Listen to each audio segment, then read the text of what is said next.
कमजोर याददाश्त, कमजोर हड्डियां, पतला कमजोर शरीर, अपचन, वजन कम, जल्दी थकना, इन सभी समस्याओं का कारण है वीर्य धातु की कमी।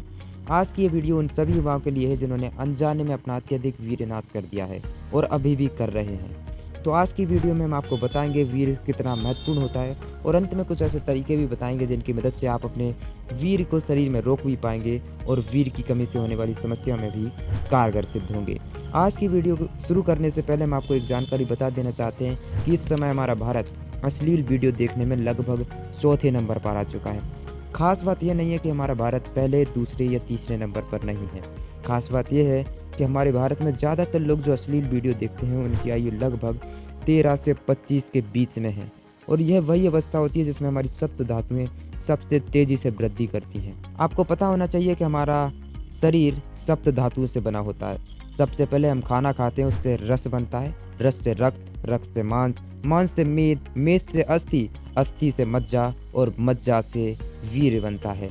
और वीर्य सबसे अंतिम धातु होती है और यही वह धातु होती है जिससे हमारे पूरे शरीर का धारण होता है। इसलिए वीर्य को शरीर का ऑयल भी कहा जाता है। जैसे यदि आप गाड़ी चलाते हैं तो आपको पता होगा कि गाड़ी में पेट्रोल तो डलता ही है, साथ ही साथ इंजन में ऑयल भी डलता है जो इंजन को चिकना और सुरक्षित बनाए रखता है। और यदि गाड़ी में यही ऑयल खत्म हो जाए तो गाड़ी ठीक से काम नहीं करेगी और एक दिन ऐसा आएगा जब गाड़ी काम करना बंद कर देगी। फिर उसमें चाहे जितना पेट्रोल डाल लो लेकिन उससे कोई फर्क नहीं पड़ेगा। इसी प्रकार हमारे शरीर का ऑयल वीर्य है और यदि हमारे शरीर में वीर्य खत्म हो जाता है तो हमारा शरीर भी ठीक से काम नहीं करेगा और एक दिन ऐसा आएगा जब ये शरीर रूपी गाड़ी काम करना बंद कर देगी। फिर आप चाहे जितना खाओ, चाहे जितना पियो, उससे कोई फर्क नहीं पड़ेगा क्योंकि वीर्य की कमी से सभी अंग प्रत्यंग धीरे धीरे काम करना बंद कर देंगे। पाचन तंत्र ठीक से काम नहीं कर पाएगा जिसके चलते गैस, अपच, कब्ज आदि समस्याएं हो सकती हैं और बुद्धि ठीक से काम न कर पाने की वजह से बात बात पर क्रोध आना, किसी भी काम को करने में आलस, किसी भी समस्या का समाधान न खोज पाने पर निराशा, हर कार्य में जल्दबाजी, छोटी छोटी बातों को लेकर चिंता, डर, व्याकुलता, बेचैनी आदि समस्याएं उत्पन्न हो जाती हैं। और यदि आप चाहते हैं कि आपको ये समस्याएं ना हो तो आपको वीर्य रक्षा करनी ही होगी।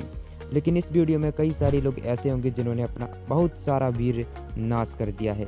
तो मैं उनसे भी यही कहना चाहूँगा कि आपने जितना वीर्य नाश कर दिया है अब उसकी चिंता मत करिए। अब आपका जितना भी वीर्य बचा है उसे बचाने की चिंता करिए क्योंकि आपने जितना भी वीर्य नाश किया है वह वीर्य की अज्ञानता की वजह से किया है। लेकिन अब आपको वीर्य का ज्ञान हो चुका है, इसीलिए आज से ही वीर्य नाश करना बंद कर दीजिए। अब हम आपको कुछ ऐसी तरीके और ऐसी आदतें बताने वाले हैं जिनकी मदद से आप अपनी बुरी आदतों को छोड़कर अपने वीर्य को शरीर में रोक भी पाएंगे और वीर्य की कमी से होने वाली समस्याओं से भी बच पाएंगे।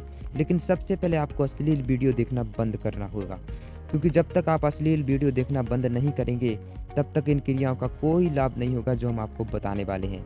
आपको सिर्फ 2 ही चीज़ों पर नियंत्रण करना है।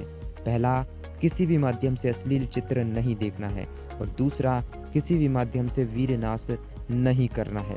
इतना करते ही आपका 50% काम समाप्त। लेकिन 50% से काम नहीं चलेगा। बचे हुए 50% में जो हम आपको बताने जा रहे हैं उसे आज से ही अपनी दिनचर्या में शामिल करना है, जिसमें सबसे पहली क्रिया है ध्यान। ध्यान से आपके मानसिक स्तर पर बहुत अच्छा प्रभाव पड़ेगा क्योंकि किसी भी आदत को बनाने और छोड़ने के लिए मन को प्रशिक्षण देना पड़ता है और मन को प्रशिक्षण देने के लिए ध्यान सबसे उत्तम क्रिया है। आपकी आदत 1 साल, 2 साल या इससे भी पुरानी हो सकती है। यह आदत 1 या 2 दिन में समाप्त नहीं होगी। इसके लिए आपको धैर्य रखना होगा।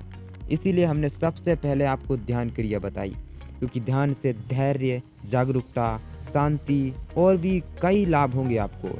इसलिए रोज सुबह ध्यान अवश्य करें। दूसरी क्रिया है किताबें पढ़ना। ये क्रिया भी आपके मानसिक स्तर पर प्रभाव डालेगी।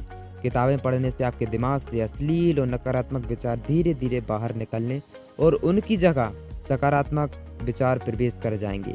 किताबें पढ़ने की शुरुआत आप रोज 5 पेज पढ़कर भी कर सकते हैं, जिसमें आप सिर्फ किताबें ही नहीं, आप महापुरुषों की जीवन कथा पढ़ें और इतनी गहराई से पढ़ें कि आपको समझ में आ जाए कि ये इतने महान कैसे बने।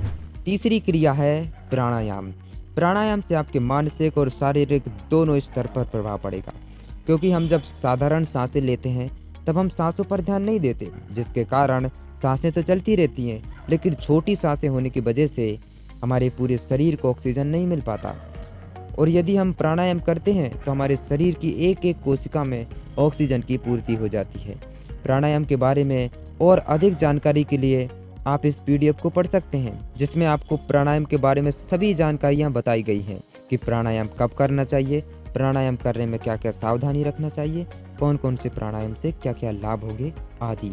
ये पीडीएफ हमारे टेलीग्राम चैनल से आप आसानी से मुफ्त में प्राप्त कर सकते हैं। और चौथी क्रिया है सूर्य नमस्कार। सूर्य नमस्कार से आपके शारीरिक स्तर पर प्रभाव पड़ेगा।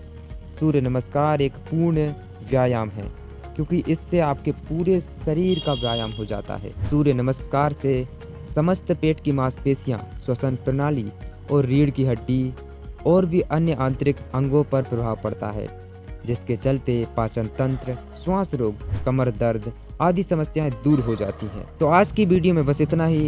यदि आपको वीडियो थोड़ा सा भी अच्छा लगा हो तो वीडियो को लाइक, चैनल को सब्सक्राइब करना बिल्कुल भी ना भूलें। तो फिर मिलते हैं एक और नई वीडियो के साथ, तब तक के लिए सबका मंगल हो।